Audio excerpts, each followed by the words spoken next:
पुराने वक्तों की बात है कि एक यहूदी के पास एक मुसलमान जवाहरी हीरे तराशने का काम किया करता था, जो अपने काम में हुनरमंद और हद से ज्यादा ईमानदार था। यहूदी उस सुन्नार की कारीगरी से बेतहाशा नफा कमाने के बावजूद भी उसे मुनासिब मुआवजा अदा न किया करता था, जिसकी वजह से वो बमुश्किल अपने घर का खर्चा पूरा करता था।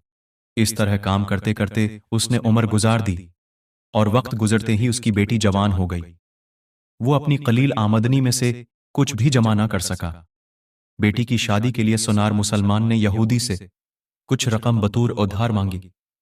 करोड़पति होने के बावजूद यहूदी ने रकम देने से माजूरी जाहिर कर दी, जिस पर सनार अपनी किस्मत को बड़ा भला कहता हुआ घर लौट आया। रकम उधार न मिलने पर बीवी ने सख्त नाराजगी और तानों से उसका इस्तकबाल किया। परेशान हाल बेचारा सारी रात सोचता रहा कि बलाखिर अब क्या होगा। दूसरे दिन वो दुकान पर काम के लिए ना गया। बाद में यहूदी सनार के बुलाने पर जब वो दुकान पर पहुंचा तो उसके हाथ में एक पोटली थी, जो उसने यहूदी के सामने खोल कर रख दी